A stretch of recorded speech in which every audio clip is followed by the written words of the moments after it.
नमस्कार साथियों। आप भारत के किसी भी यूनिवर्सिटी से हैं, अगर आप ग्रेजुएशन कर रहे हैं और सोशियोलॉजी यानी आपका समाजशास्त्र अगर मेजर विषय है या फिर माइनर है या आईडीसी में अगर आप इसको रखे हुए हैं, तो आप इस वीडियो को पूरा देख लीजिए। ऑब्जेक्टिव का ये महामैराथन क्लास है। सारा प्रश्न आपका यहाँ से ही आपके एग्जाम में छपेगा। हमारा सीधा सा सिद्धांत है, पढ़ो कहीं से, प्रश्न अगर पूछने की सवाल होगा तो यहीं से प्रश्न पूछेगा। तो दोस्तों ज़्यादा समय नहीं लेंगे। सबसे पहले हम लोग यहाँ पर देखेंगे प्रीवियस ईयर में कौन सा क्वेश्चन पूछा गया है। हम बात कर रहे हैं 4 साल वाले ग्रेजुएशन जहाँ जहाँ पर हो रहा है, उसके लिए सोशियोलॉजी के लेकर के ये सारा क्वेश्चन जो है अति महत्वपूर्ण होगा। सबसे पहले हम लोग प्रीवियस ईयर क्वेश्चन को देखते हैं, यानी जो पिछले साल प्रश्न पूछा गया है उस प्रश्न को पहले हम लोग एनालाइज करते हैं। फिर हम लोग इसका पूरा तरह से मैराथन क्लास को देखेंगे। एक भी ऑब्जेक्टिव इस वीडियो से बाहर आपके परीक्षा में नहीं रहेगा। तो दोस्तों ज़्यादा समय नहीं लेंगे और पहला जो प्रश्न है ये आपका मेजर विषय में पूछा जा चुका है। तो पहला जो प्रश्न है ये मिथिला यूनिवर्सिटी का क्वेश्चन पेपर है। कहता है कि समाज शास्त्र का जनक किसे कहा जाता है या फिर सोशियोलॉजी का जनक किसे कहा जाता है। इसका जो सही आंसर हो जाएगा अगस्त कॉम्टे को कहा जाता है। ये एक फ्रांसीसी दार्शनिक थे। ये कहाँ के दार्शनिक थे? यह एक फ्रांस के दार्शनिक थे। ठीक है, ऑगस्ट कॉम्टे इनका नाम हो जाता है। दूसरा प्रश्न है दोस्तों, किसने कहा संस्कृति मानव निर्मित पर्यावरण का एक भाग है। यह बात जो कहा था वो था हर्ष कॉविट्स। हर्ष कॉविट्स नामक सोशोलॉजिस्ट ने कहा था। तो आंसर आपका सी हो जाएगा। आगे बढ़ते हैं साथियों, 3 नंबर प्रश्न आपके सामने होगा जो कि पूछा गया था कि किसने कहा संस्कृति संपूर्ण व्यवहार करने का एक तरीका है। देखिए यह बात अगर कहा जाए तो तीसरा नंबर प्रश्न का आंसर हो जाएगा जोहार नामक वैज्ञानिक ने कहा था। लेकिन ऑप्शंस में ये नहीं होने की वजह से इसको हम लोग इनमें से कोई नहीं ऑप्शन है जिसको हम लोग यहाँ पर टिक कर सकते हैं। सच्ची अगर आंसर इसका हो जाएगा रियलिटी में तो वो हो जाएगा जोहार नामक वैज्ञानिक, लेकिन ऑप्शन में नहीं है तो इनमें से कोई नहीं, आपको मार देना है। चौथा प्रश्न है द सोशल कंट्रोल नामक पुस्तक के किसने लिखा था। यहाँ पे देखिए दो तरह की बात आता है। द सोशल कंट्रोल नामक पुस्तक किसने लिखा था, ठीक है। इस पुस्तक की अगर बात कहा जाए दोस्तों तो चौथा नंबर का हालांकि आंसर होता है रूसो। ठीक है, इसका आंसर अगर देखा जाए चौथा नंबर का, इसका आंसर होना चाहिए रूसो, लेकिन ऑप्शंस में रूसो कहीं पर भी नहीं है। अगर रूसो आपको नहीं दिख रहा है तो आपको ई ए रॉस दिख रहा है, जो कि बिल्कुल सही आंसर आपका ऑप्शन ए लगा देना है। पांचवा प्रश्न है दोस्तों, सोशल ऑर्गेनाइजेशन नामक पुस्तक किसने लिखा। तो सोशल ऑर्गेनाइजेशन नामक पुस्तक जो है यह पुस्तक किसने लिखा था, तो कूले नामक जो यहाँ पर वैज्ञानिक है उनके द्वारा ही लिखा गया था। सी एच कूले, यहाँ पे 5 नंबर का जो आंसर हो जाएगा सी एच कूले, आंसर बिल्कुल सही हो जाएगा। आगे बढ़ते हैं साथियों, छठा नंबर प्रश्न आपके सामने होगा जो पिछले साल पूछा गया है। किसने कहा समाज शास्त्र मानव शास्त्र जुड़वा वाहन है। समाज शास्त्र मानव शास्त्र के जुड़वा वाहन है। यह बात ए एल क्रोवर के द्वारा कहा गया था। तो आंसर हो जाएगा आपका छठा का ए एल क्रोवर, बिल्कुल सही आंसर बी है, यह आपका बिल्कुल सही है। बहुत सारा प्रश्न जो है इस बार इस साल से जो है आपके एग्जाम में पूछा जा सकता है। किसने सोशल डिसऑर्गेनाइजेशन नामक पुस्तक लिखा था। डिसऑर्गेनाइजेशन नामक पुस्तक किसने लिखा था। तो यहाँ पर जो सही आंसर होगा मेरे साथियों, वो सही आंसर आपका कौन सा हो जाएगा। तो यहाँ पर जो इस सवाल का जो सही आंसर होगा दोस्तों, सोशल डिसऑर्गेनाइजेशन नामक पुस्तक के लेखक वो आपका वैसे तो राजेंद्र शर्मा होता है या फिर एमिल दुर्खिम होता है, लेकिन ऑप्शन में नहीं है तो आपको इलियट एंड मॉडल वैज्ञानिक था, ये दोनों ने मिलकर इस पुस्तक को लिखा था। तो आंसर आपका एज है ये बिल्कुल 100% सही हो जाएगा। ध्यान रखिएगा, हम आपको जो भी प्रश्न दे रहे हैं दोस्तों वो 100% सही ही दे रहे हैं, कोई भी प्रश्न आपको गलत नहीं मिलेगा यहाँ पे। किसने कहा समाज शास्त्र सामाजिक संबंधों का विज्ञान है। किसने कहा कि समाज शास्त्र सामाजिक संबंधों का विज्ञान है। यह बात जो कहा था मैक्स वेबर नामक वैज्ञानिक। ऑप्शन डी जो है 8 नंबर का आंसर, ये 100% बिल्कुल सही हो जाएगा। आगे बढ़ेंगे, 9 नंबर प्रश्न होगा आपके सामने जो पिछले साल पूछा गया है। किसने कहा समाज शास्त्र सामाजिक समूह का विज्ञान है। यह बात जो कहा था वो जॉनसन नामक वैज्ञानिक ने कहा था। ऑप्शन ए हो जाएगा। 10वां और अंतिम ऑब्जेक्टिव प्रश्न है, पॉजिटिव फिलॉसफी फिलॉसॉफी नामक पुस्तक किसने लिखा है। तो पॉजिटिव फिलॉसफी नामक पुस्तक जो लिखा था वो वैज्ञानिक था आपका ऑगस्ट कॉम्टे, यानी आंसर आपका एज है, ये बिल्कुल सही है। ऑगस्ट कॉम्टे से निश्चित रूप से प्रश्न आपके एग्जाम में छपेगा, एकदम ध्यान रखिएगा। अब सब्जेक्टिव प्रश्न जो पिछले साल आपके एग्जाम में पूछा गया है 5 नंबर में, वो इस तरह का प्रश्न पूछा गया है, जिसका मैराथन क्लास आपको यहाँ पर देखने को मिलेगा। इसके अलावा आपको यहाँ पर नीचे पर देखेंगे तो ये सारा प्रश्न जो है पिछले साल आपको एग्जाम में पूछा गया है। तो ज़्यादा समय नहीं लेंगे, चलते हैं हम लोग टॉपिक पर डायरेक्ट। यहाँ पर ऑब्जेक्टिव का सेट नंबर 1 देखते हैं। सेट 1 से ही लगभग 10 के 10 प्रश्न आपको मिल जाएगा, अलग से आपको नहीं पढ़ना होगा, ठीक है। यह खास करके बिहार के मैक्सिमम यूनिवर्सिटी का प्रश्न है, चाहे वो मुजफ्फरपुर का यूनिवर्सिटी हो, वैशाली का यूनिवर्सिटी हो या भागलपुर का यूनिवर्सिटी हो। एनीवे कहीं भी जहाँ पे भी 4 साल का कोर्सेस लागू है वहाँ पर ये प्रश्न रहेगा ही, ठीक है। ये मैराथन क्लास से अलग नहीं रहेगा प्रश्न, याद रखिएगा। चलिए, तो इसका चैप्टर वाइज है। पहला चैप्टर है समाज शास्त्र की परिभाषा और क्षेत्र विषय वस्तु। इसका पहला सवाल है दोस्तों, समाज शास्त्र का मुख्य उद्देश्य क्या होता है। तो दोस्तों समाज शास्त्र का जो मुख्य उद्देश्य होता है वो क्या होता है, ठीक है, तो इसके बारे में जान लेते। तो दोस्तों इसका जो मुख्य उद्देश्य होता है वो समाज को समझना होता है। हालांकि आंसर यहाँ पर दिया गया है, लेकिन ये क्वेश्चन को इम्पोर्टेंट के अंतर्गत रखेंगे। वैसे कुछ लोगों का कहना है कि सर आप पूरे किताब का सभी क्वेश्चन कराते हैं, तो भाई साहब मैराथन का मतलब ही होता है पूरा सिलेबस आपका कवर होता है। तो ये आंसर आपका ए हो जाएगा, और इसी में हम आपको बता देंगे कौन कौन VVI प्रश्न, सब आपको याद नहीं करना है, ठीक है। जो ज़्यादा इंपॉर्टेंट है उसको हम अलग से टिक कर लेते हैं, ठीक है। निम्न में से कौन स्वरूपात्मक संप्रदाय का समर्थक नहीं है। तो आंसर हो जाएगा जीन्स वर्ग नामक वैज्ञानिक जो है स्वरूपात्मक संप्रदाय का समर्थक नहीं थे। तीसरा प्रश्न को हम लोग देखेंगे, निम्न में कौन समन्वयवादी संप्रदाय का समर्थक है। ये हो जाएगा जीन्स वर्ग, आंसर आपका बी। जब समन्वयवादी संप्रदाय की बात होगा तो जीन्स वर्ग वैज्ञानिक का नाम रखेंगे, और इसमें होगा स्वरूपात्मक होगा तो यहाँ पर इनको हटा देंगे, ठीक है। तो उम्मीद करते हैं ये बात आप लोग को समझ में आ गया होगा। आगे बढ़ते हैं, और चौथा प्रश्न आपके सामने होगा, किसने कहा कि समाज शास्त्र मानव मस्तिष्क की अंतः क्रियाओं का अध्ययन है। यह बात कहा गया था मैकाइवर नामक वैज्ञानिक से। इस प्रश्न को VVI की श्रेणी में हम लोग रखेंगे। अगला प्रश्न होगा 5 नंबर दोस्तों, समाज शास्त्र की शाब्दिक अर्थ क्या होता है। देखिए मोस्ट इंपोर्टेंट प्रश्न है ये। समाज शास्त्र का जो शाब्दिक अर्थ होता है समाज का विज्ञान होता है। इसमें लोग क्या होता है, समाज शास्त्र में, सोशियोलॉजी में, समाज के अंतर्गत होने वाली सभी गतिविधियां को लोग समझते हैं, इसके बारे में जानते हैं, यही होता है समाज शास्त्र। भारत में समाज शास्त्र एक विषय के रूप में प्रवेश हुआ है। यह प्रथम विश्व युद्ध के बाद जो है भारत में समाजवाद एक विषय के रूप में उभरा था कि समाजवाद भी एक विज्ञान होता है, एक सब्जेक्ट हो सकता है, जब इसका तब जाके इसका नाम सोशियोलॉजी पड़ा। सातवां है समाज शास्त्र सामूहिक प्रतिनिधानों का अध्ययन है। यह कथन किस समाज शास्त्री का है। यह कथन दुर्खिम, एथिल दुर्खिम नामक समाज शास्त्री का है। याद रखिएगा मोस्ट इंपोर्टेंट प्रश्न है ये, दुर्खिम वाला जितना भी प्रश्न होगा वो ज़्यादा इंपोर्टेंट होगा आपके एग्जाम के लिए। 8वां प्रश्न है, समाज शास्त्र के अंतर्गत हम किसका अध्ययन करते हैं। इसके अंतर्गत हम समाज के समूहों का अध्ययन करते हैं, सामाजिक संबंधों का अध्ययन करते हैं, सामाजिक प्रक्रियाओं का अध्ययन करते हैं। तो भाई ये सारा बात पॉजिटिव है, सही है, तो आंसर डी तो बिल्कुल क्लिक किया ही है, और हम लोग इसको VVI के रूप में ही रखेंगे, ठीक है। तो जितने भी प्रश्न को हम यहाँ पर टिक कर रहे हैं वो सारे प्रश्न आपके एग्जाम के लिए बिल्कुल रूप से छपने वाला है। नेक्स्ट चैप्टर का पहला सवाल है आपके सामने, समाज शास्त्र एक विज्ञान है क्योंकि यह क्या है, वस्तुनिष्ठ है, गणात्मक है, गुणात्मक है, या पदार्थिक है। ये पदार्थिक है, ठीक है। हर एक देखिए समाज का जितना भी कार्य होता है वो सब जो है वस्तुनिष्ठ मतलब ऑब्जेक्टिव नहीं होता है, ये पद्धति वाइज होता है, पद्धति पर आधारित होता है। सेकेंड प्रश्न है इस चैप्टर का, समाज शास्त्र एक विज्ञान है क्योंकि इसमें उपयोग होता है। इसमें किसका उपयोग होता है, इसमें वैज्ञानिक पद्धतियों का उपयोग होता है। समाज शास्त्र में जो है जितने वैज्ञानिक पद्धति होता है उनका प्रयोग होता है। तीसरा प्रश्न होगा मेरे दोस्त, समाज शास्त्र निम्न में से किसका वर्णन करता है। तो समाज शास्त्र जो है ये वर्णन किसका करता है, क्या होना चाहिए, बहुत ही अच्छा सवाल है।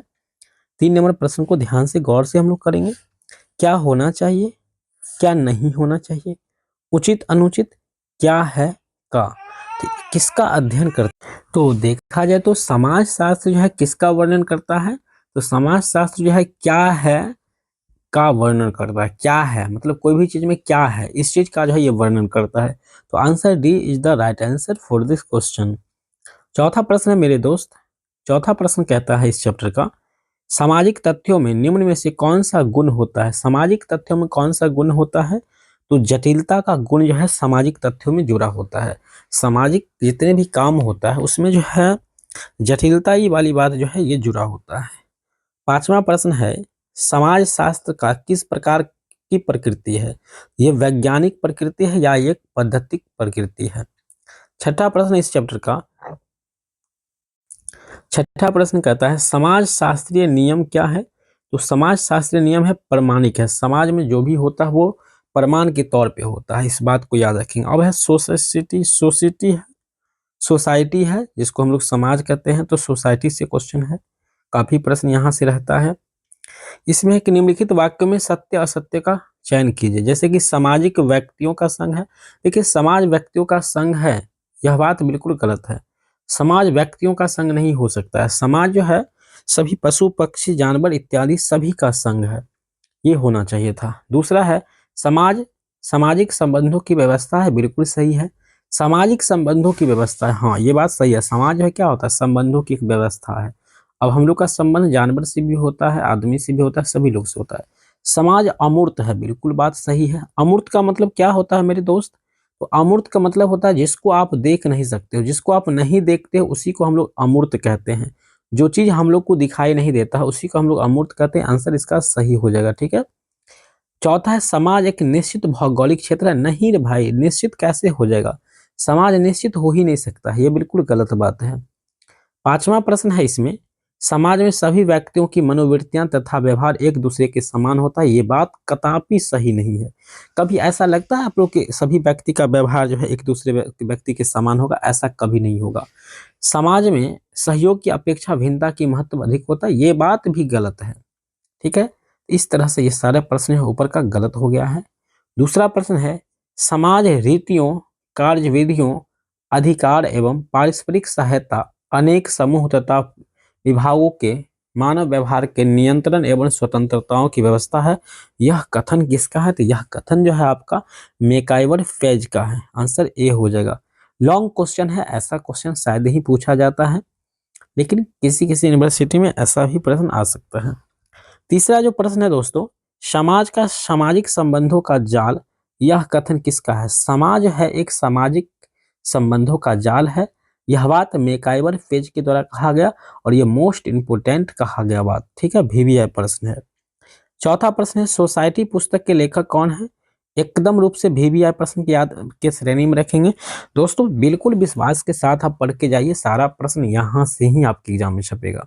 तो सोसाइटी नामक पुस्तक का जो लेखक है वो आपका है मैकाइवर पेज, ठीक है। 100% याद रखिएगा, प्रश्न यहाँ से छपेगा ही कि सोसाइटी नामक पुस्तक के लेखक कौन है, तो मैकाइवर पेज का नाम आपको याद रख के जाना है। पांचवा प्रश्न है, निम्नलिखित में से गलत वाक्यों का चयन कीजिए। अब इसमें से जो गलत बात है इसको हमको चयन करना है। तो जो गलत चीज है, समाज अमूर्त होता है। देखिए समाज अमूर्त होता है लेकिन यहाँ पर मूर्त कहा गया है, तो बी ऑप्शन से ही यहाँ पे सही हो जाएगा, ठीक है। चलिए, मूर्त का मतलब होता है जिसको हम देख सकते हैं। क्या हम समाज को देख सकते हैं, नहीं देख सकते हैं, ठीक है। समाज अमूर्त होती है। चलिए, छठा नंबर प्रश्न होगा इस चैप्टर का और अंतिम प्रश्न होगा। छठा नंबर प्रश्न क्या कहता है मेरे दोस्त, निम्नलिखित में से आप समाज शास्त्रीय अर्थ में किसे समाज कहेंगे। जो सरल समाज होता है उसी को हम जो है समाज शास्त्र के अर्थ में हम लोग समाज के अंतर्गत रखते हैं। चलिए आगे बढ़ेंगे। नेक्स्ट चैप्टर है आपका संस्कृति कल्चर, यह महत्वपूर्ण है। संस्कृति पर्यावरण का मानव निर्मित भाग है। यह कथन किस समाज मानव शास्त्री का है। यह कथन जो है हर एस्को कोविंटस का है। आंसर आपका सी जो है ये बिल्कुल रूप से सही आंसर लगा हुआ है। अगला जो प्रश्न है, संस्कृति सीखे हुए व्यवहार प्रतिमानों का कुल योग है। यह कथन किस विद्वान का है। यह जो है हॉवेल नामक विद्वान का है। तो हॉवेल नामक विद्वान ने कहा था कि संस्कृति सीखे हुए व्यवहार प्रतिमानों का कुल योग होता है। उतना इंपोर्टेंट नहीं है, आगे चलते हैं। तीसरा नंबर प्रश्न इस चैप्टर का, संस्कृति शब्द का सर्वप्रथम विस्तृत प्रयोग निम्नलिखित में से किसने किया था? यानी संस्कृति यानी कल्चरल शब्द का जो है प्रयोग, ये क्वेश्चंस भी आया है, का प्रयोग सबसे पहले जो किया था वो किया था टाइलर नामक वैज्ञानिक ने। आंसर सी बिल्कुल सही है। चौथा प्रश्न है, साहित्य दृष्टिकोण से जीवन के प्रकाश एवं कोमलता को संस्कृति किसने कहा था? तो इसको कहा था मैथ्यू और नॉलोड। ठीक है, आंसर आपका डी भी बिल्कुल सही है। पांचवा प्रश्न है दोस्तों, सांस्कृतिक विलंबना की अवधारणा किस विद्वान ने दिया था? तो WF और आगवर्न के द्वारा दिया गया था। एकदम रूप से डट के पढ़िएगा, ऐसा नहीं कि पेज वाला है तो इसको नहीं पढ़ेंगे, क्योंकि प्रश्न जो है रियलिटी में यहीं से आपके एग्जाम में छपता है। ठीक है, बाकी लाल पियर उजला करके पढ़ाने में ऐसी बात नहीं कि वो प्रश्न छप जाएगा, प्रश्न तो यहाँ से छपता है एग्जाम में। चलिए छठा प्रश्न को एकदम रूप से याद रखेंगे आप लोग। संस्कृति की छोटी सी छोटी इकाई को क्या कहते हैं? संस्कृति की सबसे छोटी सी छोटी इकाई को सांस्कृतिक तत्व कहते हैं। आंसर ए है बिल्कुल सही है, और ये मोस्ट इंपोर्टेंट प्रश्न VVI प्रश्न है। मनुष्य के सीखे हुए व्यवहार को क्या कहते हैं? VVI प्रश्न, इसको भी रखेंगे। सीखे हुए व्यवहार को ही हम लोग कल्चर संस्कृति कहते हैं। मनुष्य जो व्यवहार सीखे होते हैं उसी को हम लोग संस्कृति कहते हैं। ठीक है, चाहे वो आप गलत सीखे हैं या अच्छा सीखे हैं। आठवां प्रश्न होगा, VVI प्रश्न होगा, संस्कृति के भौतिक पक्ष को क्या कहते हैं? संस्कृत का जो भौतिक पक्ष होता है मेरे दोस्त, उसको हम लोग कहते हैं सभ्यता कहते हैं। ठीक है, सिविलाइजेशन कहते हैं। ठीक है, सभ्यता को अंग्रेजी में सिविलाइजेशन कहते हैं। नेक्स्ट चैप्टर होगा सोशल ग्रुप होगा, सामाजिक समूह होगा। अंतः समूह एवं बाह्य समूह के रूप में समूह का वर्गीकरण किस समाज शास्त्री ने किया था? इसको किया था समनर नामक समाज शास्त्री ने किया था। आंसर बी जो है ये बिल्कुल रूप से आंसर आपका सही हो जाएगा। आगे चलते हैं, 2 नंबर प्रश्न है इस चैप्टर का। मित्र मंडली, परिवार एवं पड़ोस किस प्रकार के समूह के अंतर्गत आते हैं? ये सारा चीज है, ये सब आ जाता है प्राथमिक समूह, क्योंकि जो मित्र मंडली होता है और परिवार होता है, ये आपका समाज का जो है पहला हिस्सा होता है। ठीक है, तो यही आपका जो है आंसर बिल्कुल रूप से सही के श्रेणी में आ जाएगा। ठीक है, आगे बढ़ते हैं। तीसरा नंबर प्रश्न होगा आपके सामने, निम्नलिखित में से किन्हें एक समूह के अंतर्गत माना जाएगा? तो किसी कारखाने में काम करने वाले मजदूर होता है, यह एक समूह में होता है। स्कूल छूटने पर भागते हुए विद्यार्थी, ये समूह तो नहीं है। कुछ पल के लिए समूह है। बस में बैठे यात्री, ये भी समूह नहीं है। किसी मेले में एकत्रित लोग, ये भी समूह नहीं है। जहाँ पे समूह उसको कहते हैं जहाँ पर संबंध हो।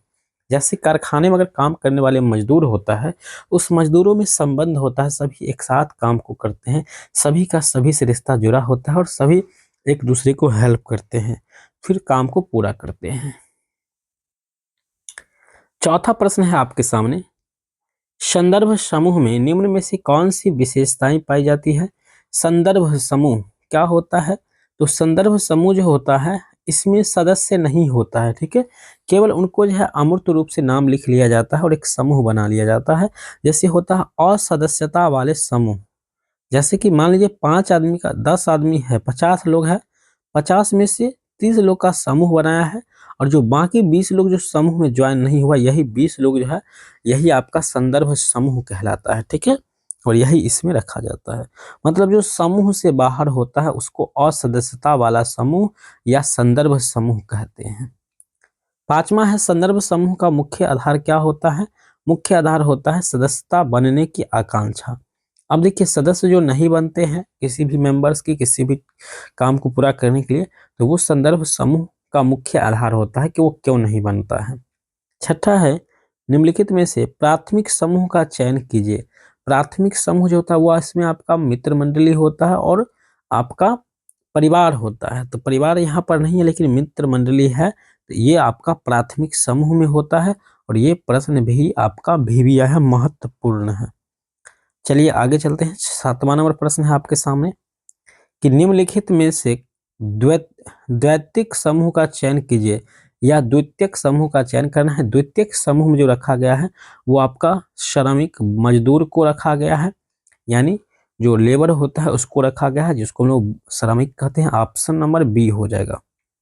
अगला चैप्टर है साथियों, यहाँ पे सामाजिक नियंत्रण यानी social control, most important chapter है, बहुत प्रश्न यहाँ से आपके परीक्षा में छपेगा।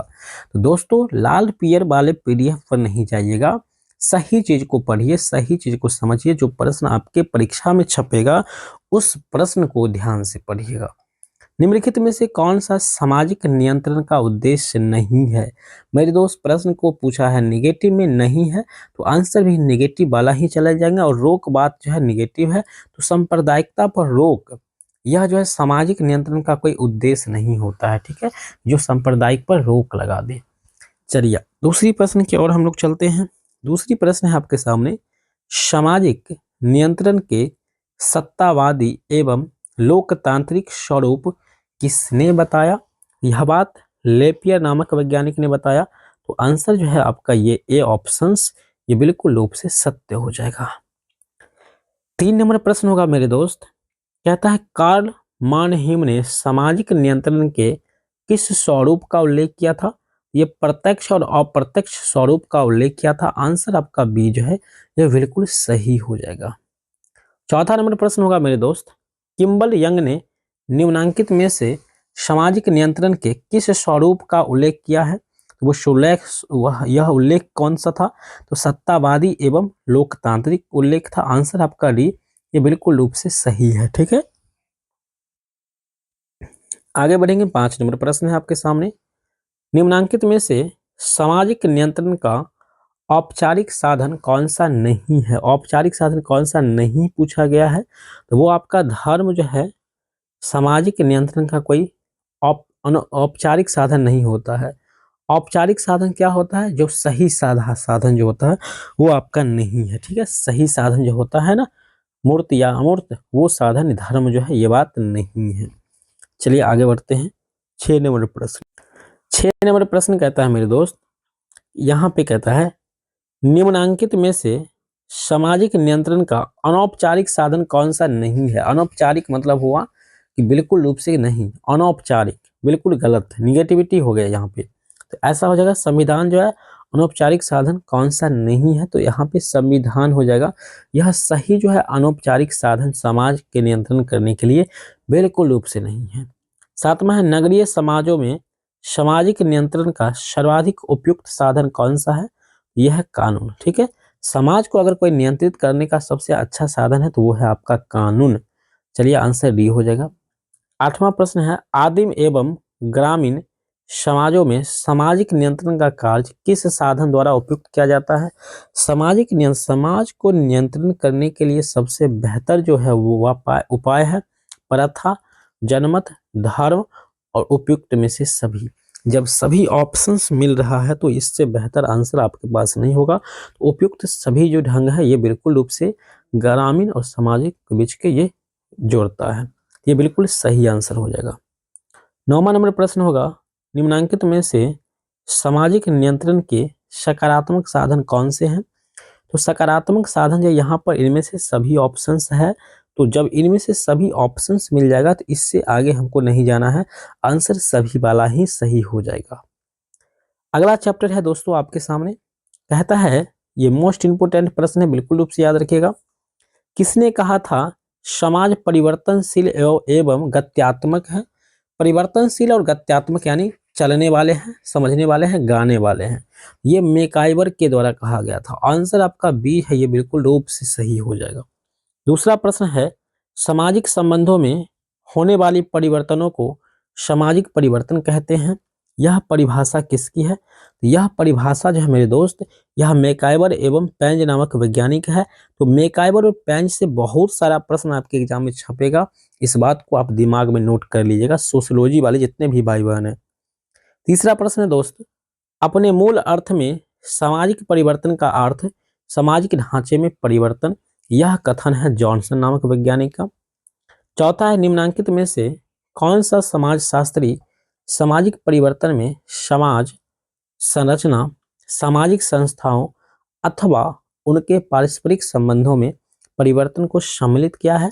तो इस बात का जो हो जाएगा बात कहा था ये बोटो मोर नामक वैज्ञानिक ने कहा था। तो आंसर बी जो है यहाँ पर बिल्कुल सही हो जाएगा। 5वां प्रश्न होगा इस चैप्टर का, निम्नलिखित निम्नांकित में से कौन सी सामाजिक परिवर्तन की विशेषता है? तो ये आंसर हो जाएगा उपयुक्त सभी। जब ऑप्शंस में है तो ये ऑप्शंस ही आपका सही होगा। आंसर डी बिल्कुल रूप से राइट आंसर हो जाएगा। छठा नंबर प्रश्न होगा मेरे दोस्त आपके सामने, मैकाइवर ने सामाजिक परिवर्तन के कितने प्रतिमानों का उल्लेख किया था? तो आंसर बी है 3 का किया था। ठीक है, मैकाइवर ने समाज में परिवर्तन जो होता है इसमें 3 परिवर्तन के बारे में इन्होंने उल्लेख किया था। तो आंसर बी है, ये बिल्कुल सही है। ठीक है, सब्जेक्टिव भी इसका आएगा, चिंता नहीं कीजिए, जहां पर हम डिटेल्स में सभी को जानेंगे। सोशल चेंज नामक पुस्तक के लेखक कौन है? एकदम वीवीआई प्रश्न है, इसको नोट रखिएगा, 7 नंबर को ध्यान रखिएगा।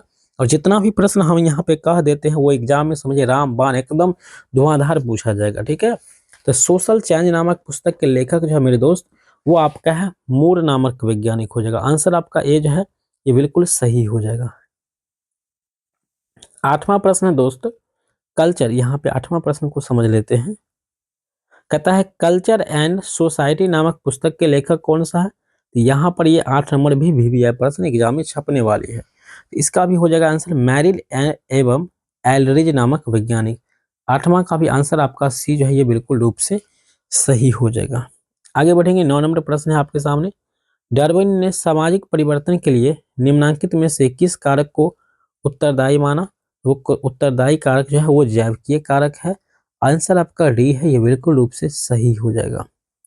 10वां प्रश्न आपके सामने होगा, सांस्कृतिक विलंबना के सिद्धांत से किसका संबंध है? तो सांस्कृतिक विलंबना का जो सिद्धांत है इससे संबंधित वैज्ञानिक है आगवर्न। ऑगवर्न है आंसर सी, मोस्ट इंपोर्टेंट और वीवीआई प्रश्न ये भी है आपका। 11 नंबर प्रश्न है दोस्तों, भौतिक संस्कृति के आगे बढ़ जाने एवं अभौतिक संस्कृति के पीछे रह जाने को आगवर्ण कहते हैं। यह कथन सांस्कृतिक विलंबना से मिलता है। अगला 12 नंबर प्रश्न इंपोर्टेंट है, इसको ध्यान से देखेंगे। सामाजिक परिवर्तन का सांस्कृतिक गतिशीलता का सिद्धांत किसने प्रतिपादित किया? तो सामाजिक परिवर्तन का सांस्कृतिक गतिशीलता का जो सिद्धांत है इसका प्रतिपादन सोरोकिन नामक वैज्ञानिक किया था। आंसर सी आपका हो जाएगा। और ये प्रश्न वीवीआई है लेकिन उतना ज्यादा वीवीआई प्रश्न ये नहीं है, लेकिन नेक्स्ट चैप्टर जो है सामाजिक परिवर्तन ये मोस्ट इंपोर्टेंट है। फैक्टर ऑफ सोशल चेंजिंग यहाँ से प्रश्न बनता है आपके एग्जाम में। तो पहला ही प्रश्न इंपोर्टेंट है, डार्विन ने सामाजिक परिवर्तनों के लिए किस कारक को उत्तरदायी माना था? तो वो है आपका जैविकीय कारक। ठीक है, जैविकीय कारक ऊपर में भी हमने इस प्रश्न को देखा है, जैविकीय कारक को ही डार्विन ने सामाजिक परिवर्तन का के लिए उत्तरदायी माना। दूसरा प्रश्न आपके सामने है, कहा गया है मार्क्स ने सामाजिक परिवर्तन के लिए किस कारक को उत्तरदायी माना है? तो सी हो जाएगा आर्थिक।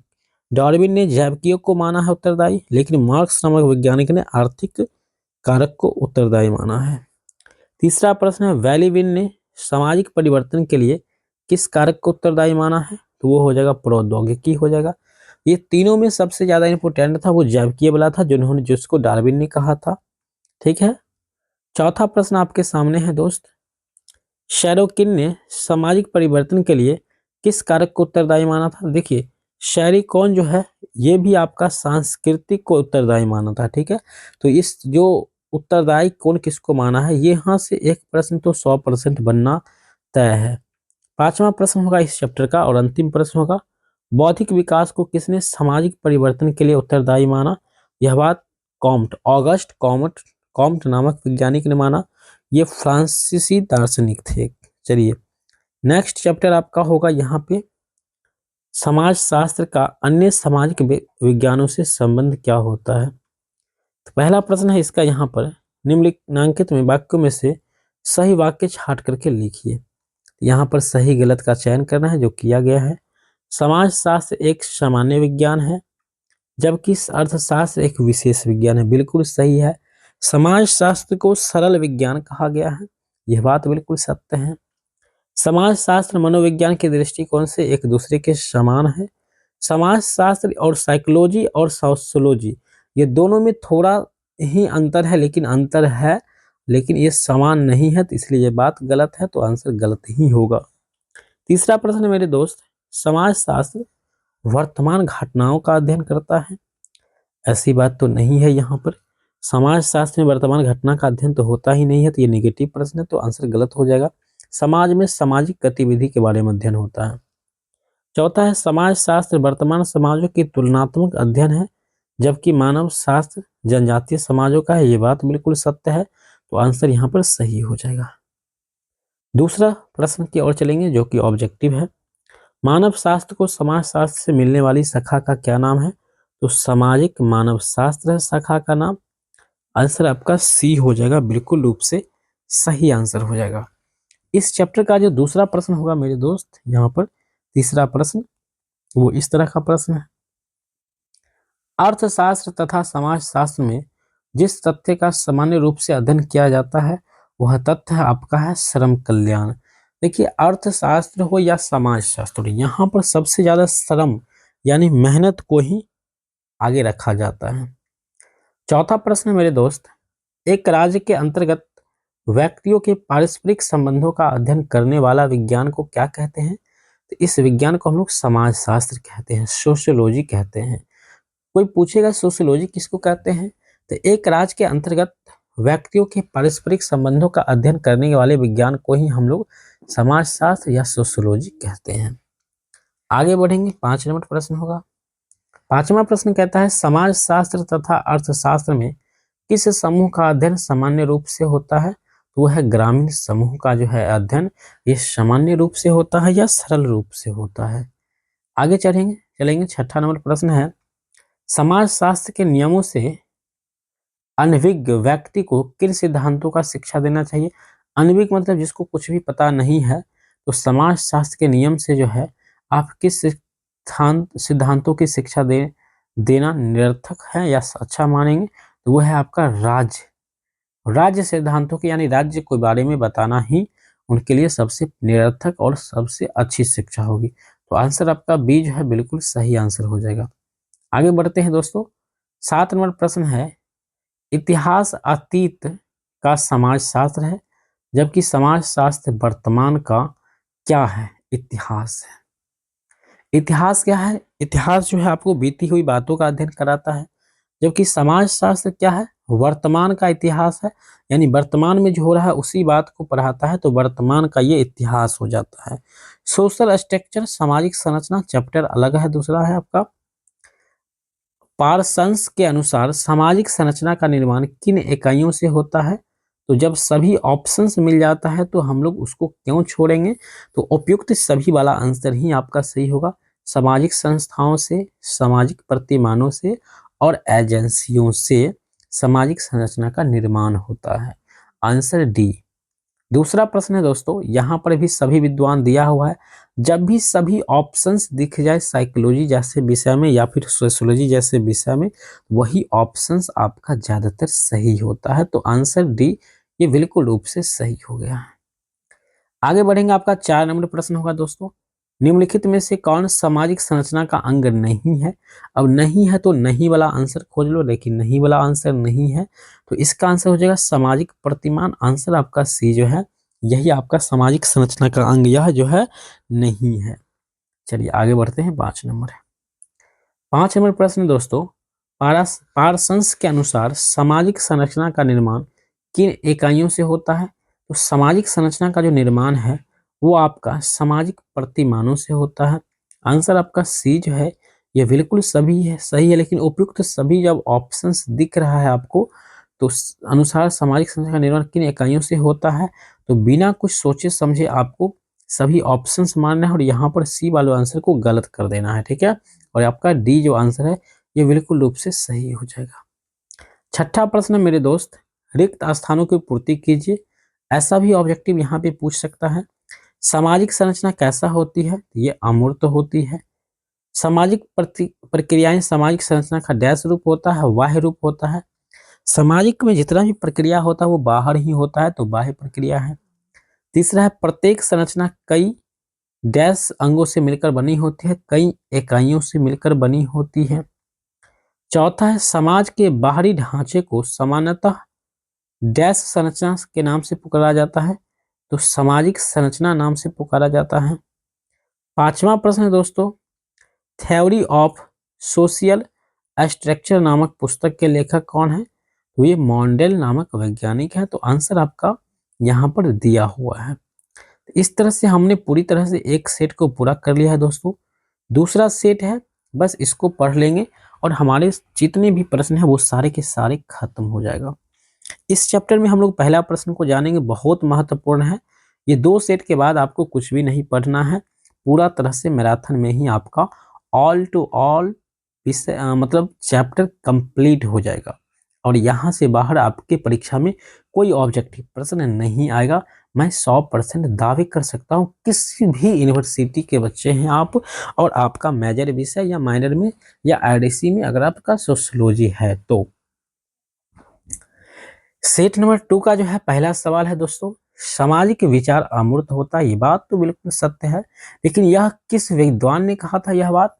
तो यह कहा था बोगार्डस नामक विद्वानों ने कहा था। तो आंसर आपका डी जो है ये बिल्कुल सही है और ये मोस्ट इंपोर्टेंट प्रश्न है, ये VVI प्रश्न है आपका।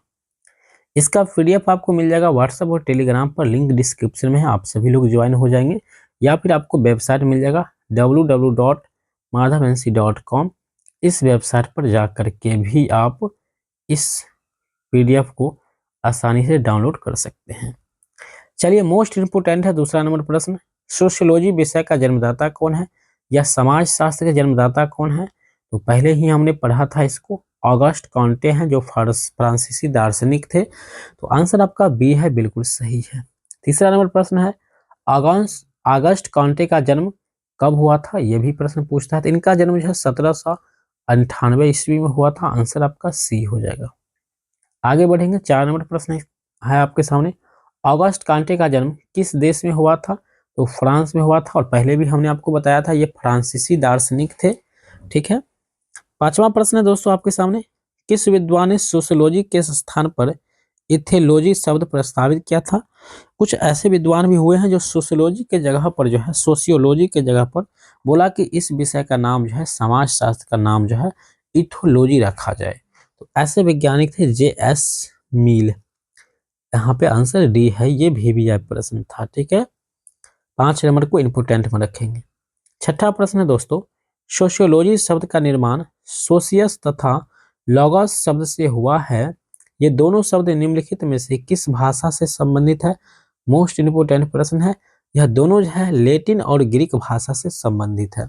सोशियोलॉजी का जो है सोशियस शब्द ये लैटिन भाषा है और लॉगस शब्द जो है ये ग्रीक भाषा से लिया गया है।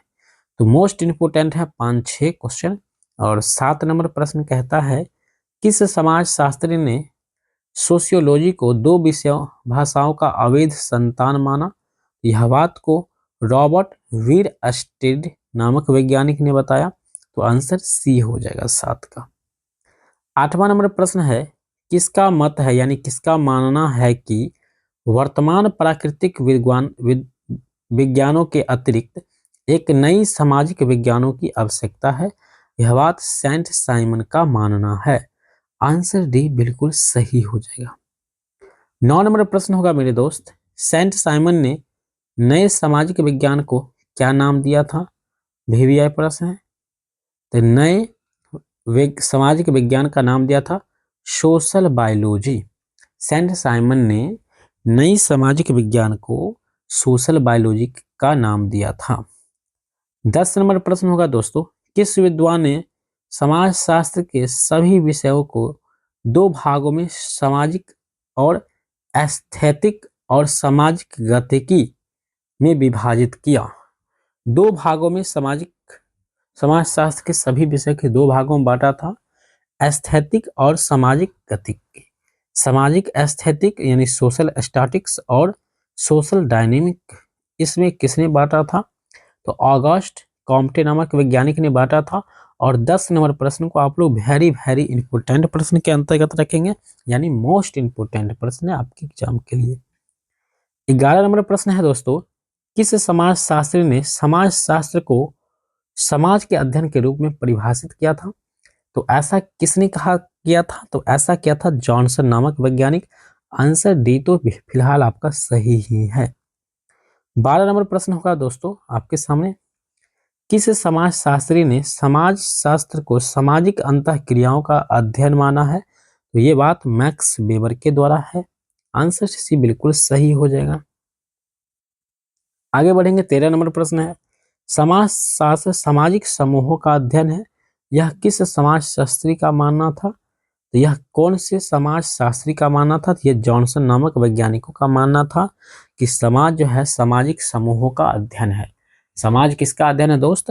तो सामाजिक समूहों का अध्ययन है, यह बात जॉनसन नामक वैज्ञानिकों का मानना था। 14 नंबर प्रश्न है, समाज शास्त्र पूरे समाज का क्रमबद्ध वर्णन एवं व्याख्या करने का विज्ञान है, यह परिभाषा किस समाज शास्त्री की है? तो यह जो है गिल्डिंग्स नामक साइंटिस्ट का है। तो आंसर आपका ए जो है ये बिल्कुल सही हो जाएगा। 15 नंबर प्रश्न होगा मेरे दोस्त, किसका मत है कि समाज शास्त्र मानवीय अंतः क्रियाओं और अंतः संबंधों, उनकी दशाओं और परिणामों का अध्ययन है? यह बात मॉरिस जेम्स वर्ग का है। तो आंसर डी को बिल्कुल रूप से नोट करेंगे और आगे बढ़ते हुए 16 नंबर प्रश्न पर हम लोग पहुंच जाएंगे। समाज शास्त्र सामूहिक प्रतिनिधानों का विज्ञान है, यह परिभाषा किस विद्वान ने दिया है? अभी अभी हमने ऊपर भी जाना था, यह परिभाषा जो है दुर्खिम ने दिया था, दुर्खिम नामक समाज शास्त्री ने। तो आंसर बी जो है 100% सही हो जाएगा। हालांकि ये सारे प्रश्न को ऊपर में हमने देख चुके हैं। 17 नंबर प्रश्न है दोस्तों, रिपब्लिक पुस्तक के लेखक कौन है? तो रिपब्लिक पुस्तक का जो लेखक है वो प्लेटो नामक वैज्ञानिक है। और इस 17 नंबर प्रश्न को आप लोग भी याद रखेंगे, रिपब्लिक नामक पुस्तक के लेखक जो है वो प्लेटो नामक वैज्ञानिक है। 18 नंबर प्रश्न है, समाज शास्त्र पर प्रथम पुस्तक द स्टडी ऑफ सोशियोलॉजी के लेखक कौन है?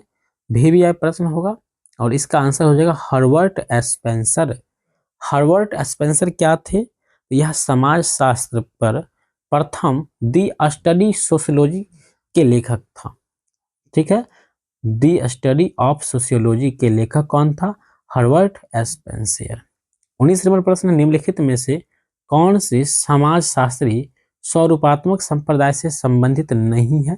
तो नहीं बात आया है तो हॉब्स हाउस को आप लोग रख लेंगे, ये बिल्कुल रूप से आपका आंसर सही हो जाएगा। ठीक है, तो आपका आंसर सी बिल्कुल सही हो जाएगा।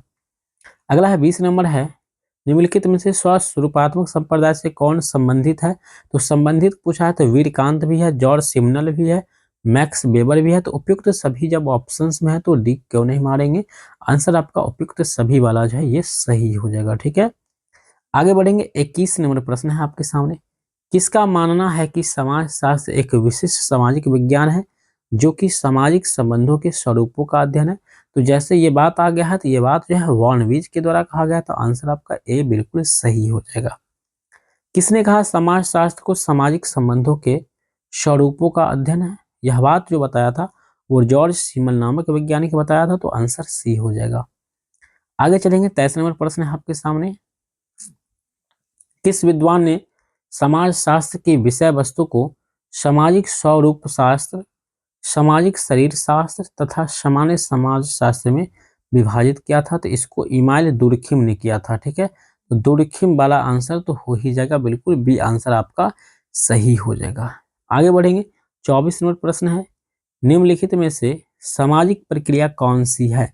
तो सामाजिक प्रक्रिया जब जब सभी ऑप्शंस आपको मिल गया है तो इससे तो बेहतर आंसर ही नहीं होगा, तो इनमें सभी ऑप्शंस हो जाएगा। आगे बढ़ेंगे, 25 नंबर प्रश्न होगा आपके सामने, समाज शास्त्र का सर्वप्रथम पुस्तक का नाम क्या था? तो सबसे पहले जो पुस्तक आया था वो था प्रिंसिपल ऑफ सोशियोलॉजी। समाज शास्त्र का जो सबसे पहला किताब छपकर आया था उसका नाम था principle of sociology. Answer C बिल्कुल सही लगा हुआ है। 26 नंबर प्रश्न है मेरे दोस्त, समाज शास्त्र को व्यवस्थित रूप से प्रदान करने वाला समाज शास्त्री कौन था?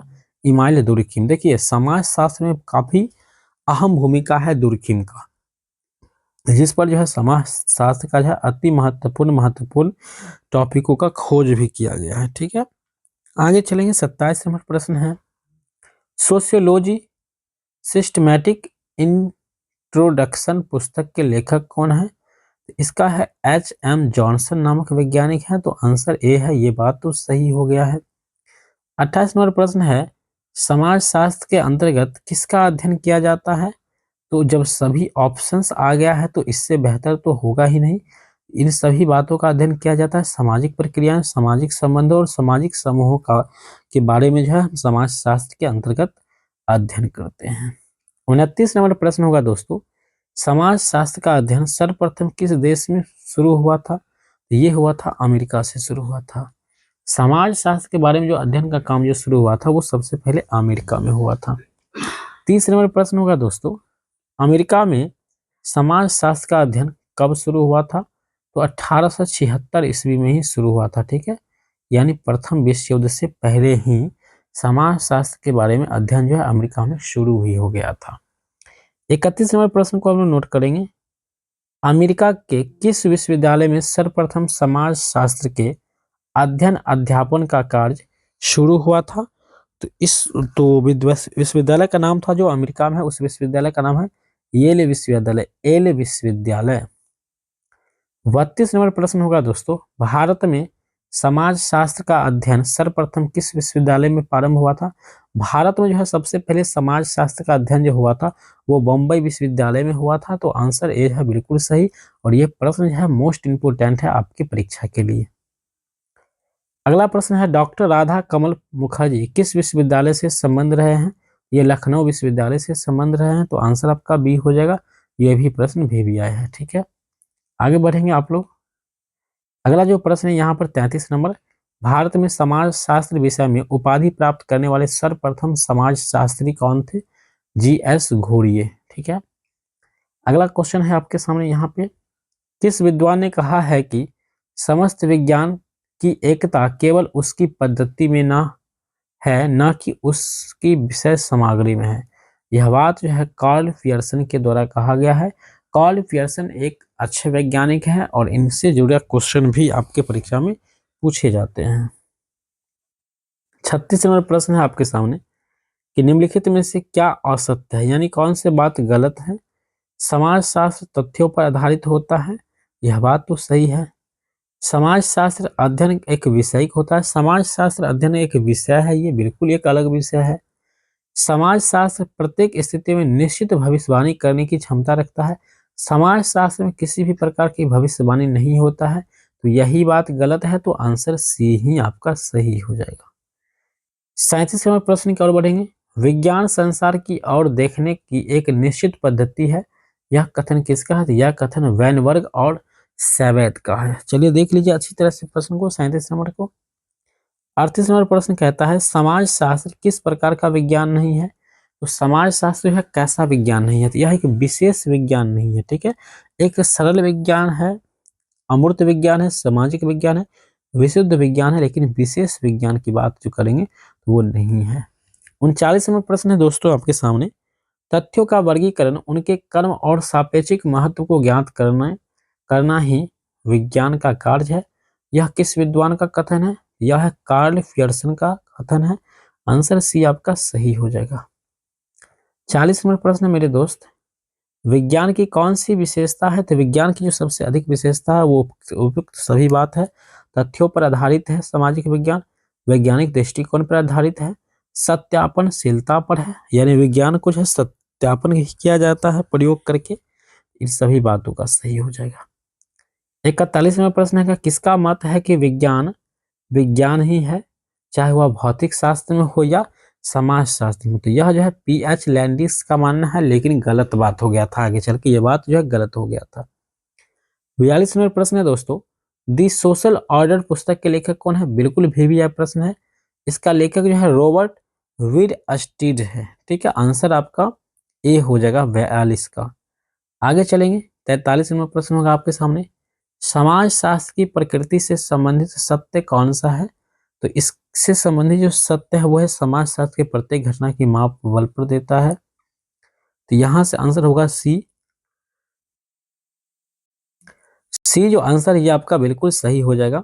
कहता है समाज शास्त्र की प्रकृति से संबंधित सत्य कौन सा है? तो यहाँ पर आंसर सी होगा कि समाज शास्त्र में वैज्ञानिक पद्धति का प्रयोग होता है। शुरू में ही हमने बताया था कि सामाजिक विज्ञान जो है यह एक वैज्ञानिक पद्धति है, ठीक है। आगे बढ़ेंगे, 44वां प्रश्न है आपके सामने, किसने कहा है कि समाज शास्त्र में वे सभी विशेषताएं पाई जाती है जो एक विज्ञान के लिए आवश्यक होता है। समाज शास्त्र में कोई वैज्ञानिक है कहते हैं कि वो सभी गुण होता है जो विज्ञान में होता है। तो ऐसा कहने वाले वैज्ञानिक है एस.टी. वर्थ और गिलिन नामक वैज्ञानिक है। ठीक है। 45 नंबर प्रश्न है, निम्न में से किस पद्धति के प्रयोग के कारण समाजशास्त्र को विज्ञान माना गया है? वो पद्धति है वैज्ञानिक पद्धति है। आंसर आपका बी है, ये बिल्कुल रूप से सही हो जाएगा। 46 नंबर प्रश्न है, 46 नंबर प्रश्न कहता है कि निम्न में से वैज्ञानिक पद्धति का प्रथम चरण क्या होता है? समस्या का चुनाव। किसी भी चीज को समझने के लिए, जानने के लिए सबसे पहले समस्या को चुना जाता है, तो आंसर बी आपका सही हो जाएगा। 47 नंबर प्रश्न है, समाजशास्त्र में निम्न में से किस विज्ञान के अंतर्गत आता है? तो यह विशुद्ध विज्ञान के अंतर्गत आता है। समाजशास्त्र एक विज्ञान नहीं है, यह एक आर्ट्स है, लेकिन ये विशुद्ध विज्ञान के अंतर्गत आता है। ठीक है। 48 नंबर प्रश्न है, समाजशास्त्र की किस प्रकार की प्रकृति है? यह वैज्ञानिक प्रकृति है। ठीक है, यह भी आपका कंप्लीट हो गया 48 नंबर प्रश्न। अगला जो टॉपिक है, समाजशास्त्र तथा अन्य सामाजिक विज्ञान से रिलेटेड क्वेश्चन है। क्वेश्चन है 49 नंबर, समाजशास्त्र एवं दर्शन शास्त्र के बीच पारस्परिक संबंधों का उल्लेख करते हुए किसने कहा है बिना मूल्य के समाज को नहीं समझा जा सकता है? यह बात मैकाइवर और पेज नामक वैज्ञानिकों का कहना है, तो आंसर आपका डी हो जाएगा। 50 नंबर प्रश्न है, मानव शास्त्र के कौन अधिक निकट है? तो वह सामाजिक मानव शास्त्र जो है मानव शास्त्र के सबसे अधिक निकट है। 51 नंबर प्रश्न है आपके सामने, विस्तृत अर्थों में समाज शास्त्र तथा मानव शास्त्र बिल्कुल एक समान है, यह मत किसका है या ये बात कौन मानते हैं?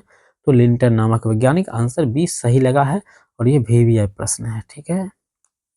किसने कहा है कि समाज शास्त्रीय प्रवृत्ति व्यवहारिक और वर्तमान है, जबकि मानवीय शास्त्र विशुद्ध चिंतन और अतीत की ओर ले जाता है? VVI प्रश्न है। यह बात क्लूक हॉर्न का कहना है, क्लूक हॉर्न नामक वैज्ञानिकों का कहना है। आगे बढ़ेंगे दोस्तों। अगला जो प्रश्न है आपके, किसने कहा है कि समाज शास्त्र एवं मानव शास्त्र जुड़वा बहने हैं?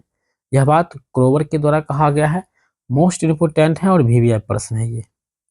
54 नंबर प्रश्न कहा है, किस विद्वान ने सामाजिक मानव शास्त्र को समाज शास्त्र का एक शाखा माना है? रेड फील्ड नामक वैज्ञानिक। आंसर आपका डी है, ये बिल्कुल सही हो जाएगा। 55 नंबर प्रश्न है आपके सामने, कौन समाज शास्त्र तथा सामाजिक मानव शास्त्र की सामान्य अध्ययन वस्तु है? तो उपयुक्त जब सभी आ गया है तो सभी ऑप्शन को छोड़कर तो आगे बढ़ेंगे ही नहीं। आंसर आपका डी हो जाएगा। ठीक है। आगे बढ़ेंगे। 56 नंबर प्रश्न है आपके सामने, किसका मानना है कि सिद्धांत समाज शास्त्र और मानव शास्त्र को अलग करना कठिन है? यानी किसका कहना है कि सिद्धांत समाज शास्त्र और मानव शास्त्र को अलग नहीं किया जा सकता है? यह क्रोवर नामक वैज्ञानिकों का मानना है। अगर ऐसा करना एक कठिन काम हो जाएगा।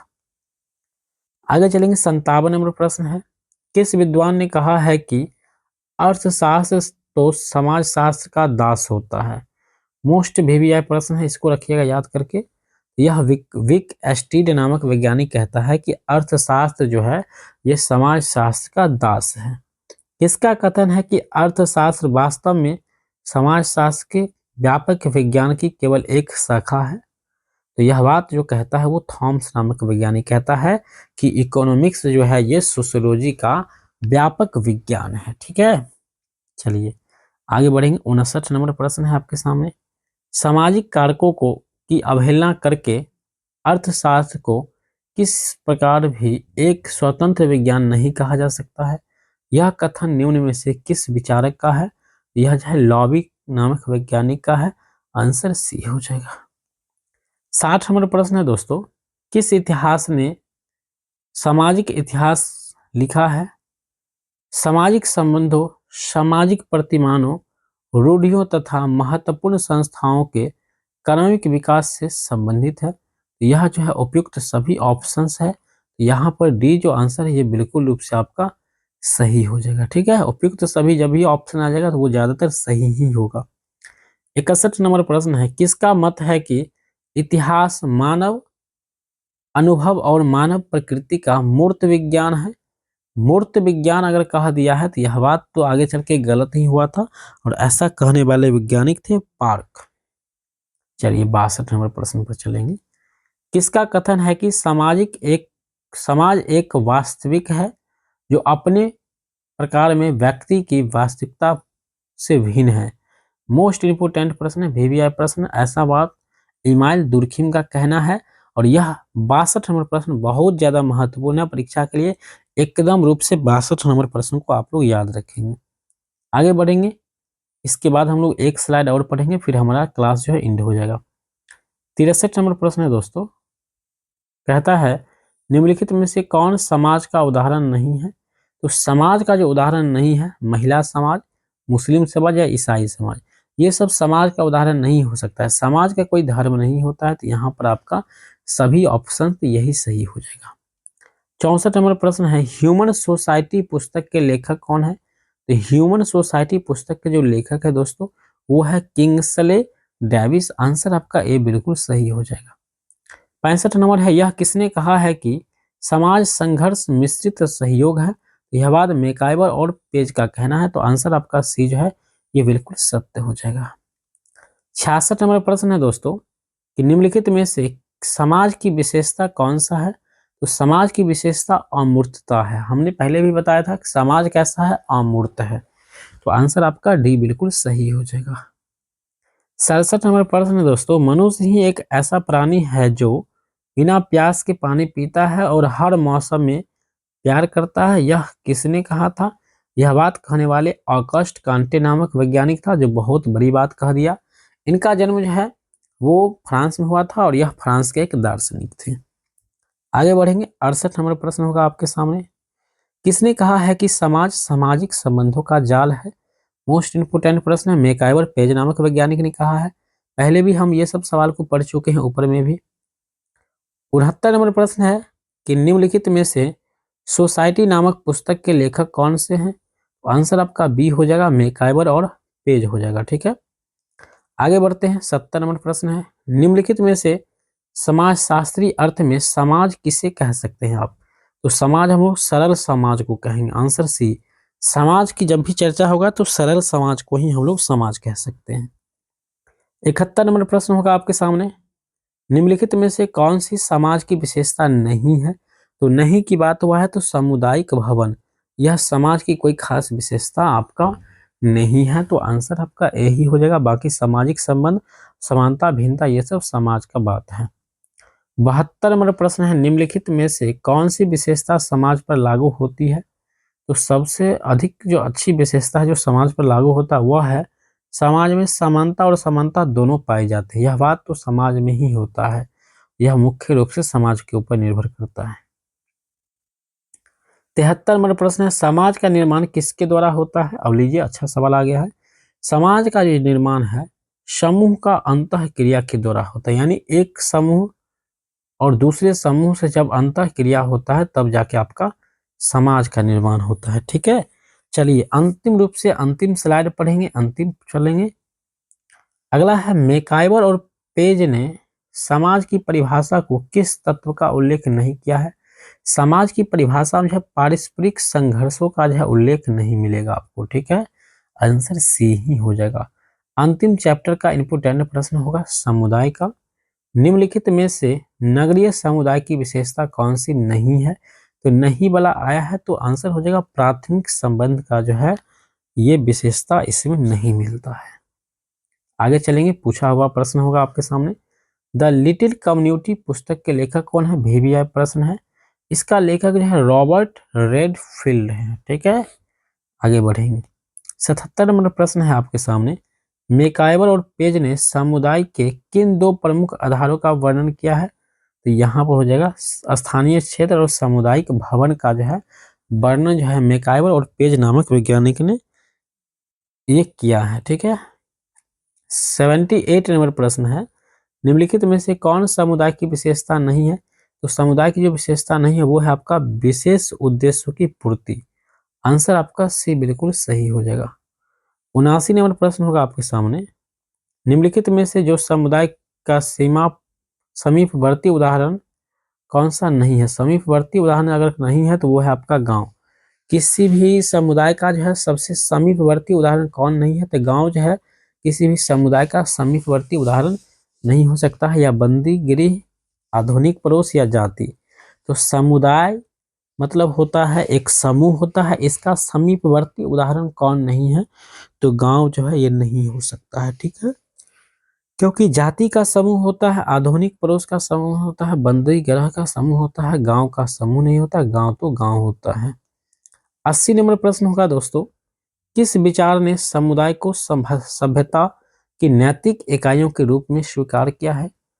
किस विचार ने समुदाय को सभ्यता की नैतिक इकाई को स्वीकार किया है? यह है बॉडिन। बॉडिन जो है ये माना है कि सभ्यता की नैतिक इकाई के रूप में इन्होंने स्वीकार किया है। 81 नंबर प्रश्न चलेंगे। मैराथन कला से काफी मेहनत लगा है इसको बनाने में। निम्नलिखित में से कौन सी समुदाय की विशेषता नहीं है? तो अमूर्तता समुदाय की विशेषता नहीं है, यह एक सामाजिक विज्ञान की, समाज शास्त्र की विशेषता है अमूर्तता, लेकिन समुदाय की विशेषता अमूर्तता नहीं है। चलिए 82 नंबर प्रश्न होगा, गांव, नगर, प्रांत एवं राष्ट्र निम्नलिखित में से किसका उदाहरण है? ये सब जो है समुदाय का उदाहरण है, कि बड़ा बड़ा समुदाय होता है ये, ठीक है। चलिए 83 नंबर प्रश्न होगा, फिर हम लोग का अंतिम प्रश्न होगा 84। निम्नलिखित में से समुदाय की क्या विशेषता होती है? तो समुदाय की विशेषता होती है कि सामान्य उद्देश्यों की पूर्ति जो है वो समय पूर्वक हो जाता है, समय पर हो जाता है। यही जो है आपका समुदाय की विशेषता है। अंतिम और अंतिम रूप से प्रश्न है 84 नंबर इस मैराथन क्लास का, निम्नलिखित में से कौन समुदाय नहीं है? तो राष्ट्र तो है लखनऊ, ये भी शहर है, ये भी हो जाएगा राष्ट्र, आगरा भी है, लेकिन पंचायत जो है ये आपका समुदाय नहीं है। तो दोस्तों समुदाय का मतलब जो शहर आता है वो सारा समुदाय है, पंचायत शहर में नहीं आता है, तो यह जो है समुदाय नहीं है। तो आंसर डी हो गया। और मोस्ट इम्पोर्टेंट प्रश्न था यह आपका। तो जितना भी प्रश्न हमने आपको इस वीडियो में बताया है, अगर सभी प्रश्नों को आप एक दो बार आप रिपीट करके देख लेते हैं तो यकीनन इसके बाद आपको एक ही वीडियो देखना नहीं पड़ेगा और सारे के सारे प्रश्न आपको इस वीडियो से ही छप जाएगा। ऑल टू ऑल प्रश्न आपको यहीं से मिल जाएगा। उम्मीद करते हैं कि आपने इसको यहाँ तक देखा होगा। बाकी सब्जेक्टिव का क्लास हम लेकर आते हैं नेक्स्ट टाइम मैराथन के साथ। तब तक के लिए जय हिंद, वंदे मातरम।